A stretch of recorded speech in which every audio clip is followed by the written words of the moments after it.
అందరికీ నమస్కారం. శుభోదయం, శుభ శనివారం. ఈరోజు ఆ వెంకటేశ్వరుని దయ వల్ల మనకి బాగా గడవాలని, రోజంతా హ్యాపీగా ఉండాలని, అలాగే ఈ వీకెండ్ని మనం ఈరోజు సంతోషంగా గడపాలని మనస్ఫూర్తిగా కోరుకుంటున్నాను.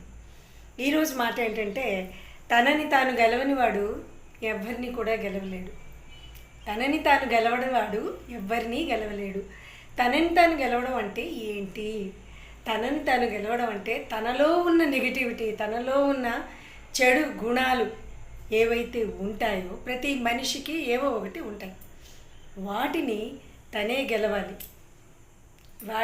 వాటి పట్ల ఫైటింగ్ చేయాలి. ఎవరు చేయాలి? మనమే చేయాలి. మనలో ఉండే చెడ్డ గుణాలపైన మనమే ఫైట్ చేసి మనమే మళ్ళీ పాజిటివ్గా ముందుకి వెళ్ళాలి. అయితే మన చెడ్డ గుణాలు మనకెలా తెలుస్తాయి అని అనుకుంటాం. మన గుణాలు ఏంటో మనకు తెలిసిపోతాయండి.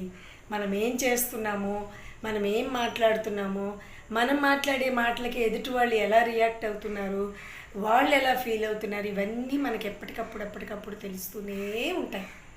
అయితే ఈరోజు మనం అనుకుంటాం ఏది పడితే అది మాట్లాడవచ్చు, ఎవరిని ఏదంటే అది అనొచ్చు. ఎందుకంటే ధనం కావచ్చు, అధికారం కావచ్చు, లేదు అంటే అందం కావచ్చు, లేదా ఫ్యామిలీ బ్యాక్గ్రౌండ్ కావచ్చు, లేదు అంటే కులం కావచ్చు, జాతి కావచ్చు, ఏదైనా కావచ్చు, పదవి కావచ్చు, ఏదైనా కూడా మనము ఎంతవరకు అవసరమో అంతవరకే మాట్లాడాలి.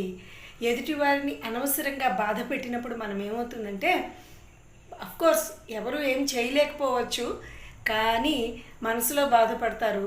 ఆ బాధే మనకి ఎప్పటికైనా సరే అది చూపిస్తుంది. కాబట్టి మనం ఎప్పుడు కూడా అంటారు కదా, మనకి రాసి ఉంటాయి అన్నమాట. మనం చేస్తున్నవన్నీ కూడా అందరూ చూస్తూ ఉంటారా అంటే, ఎవరు చూడకపోయినా ఆ పైవాడు చూస్తూ ఉంటాడు. కాబట్టి మనం ఎప్పుడూ కూడా మనమేం చేస్తున్నాం అన్నది ముందు మనకి తెలియాలి. ఆ పైవాడికి మనము జవాబు ఎప్పటికైనా చెప్పాలి. అతను మాత్రం మనని వదలడండి, ఎప్పుడు కూడా వదలడు. ఇది ఇక్కడే మనం అన్నీ అనుభవిస్తాం. కాబట్టి వీలైనంత వరకు మనము హ్యాపీగా ఉంటూ ఎదుటి వాళ్ళని హ్యాపీగా ఉండడానికి ప్రయత్నించాలి. అనవసరమైన అధికార గర్వంతో కానీ, లేదా పదవులతో కానీ, లేదా ఏదైనా ఏది ఉన్నా కూడా అనవసరంగా ఎదుటివారిని బాధ పెట్టకూడదు. అయితే పాలసీ మ్యాటర్లో కొన్ని ఉంటాయి, తప్పదు. ఆ తప్పని వాటికి మనం ఏం చేయలేం. కానీ అనవసరంగా ఊరికే పర్సనల్గా ఎవరిని కూడా బాధ పెట్టకూడదండి. ఇంతటితో నమస్కారం. మీ పద్మలత కొఠి.